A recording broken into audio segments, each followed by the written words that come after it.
جايب واحد اسمه إيزاك يهودي، اللي كان يعلم البنات بتوع الرقص، عشان مش قادرين يمشوا مع المزيكا. طبعا. فكان اليهود ده بيخليهم يتحركوا بالعدد. مم.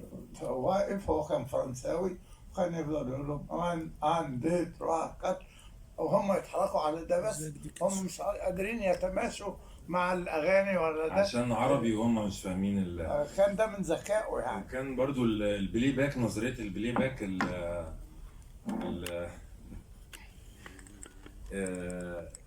انه صعب كان ان انت تشغل البلاي باك وفي نفس الوقت والخام والكذا والكذا وتصور وده، وكانت البروفات كمان ما بتطلعش زي كده بالظبط.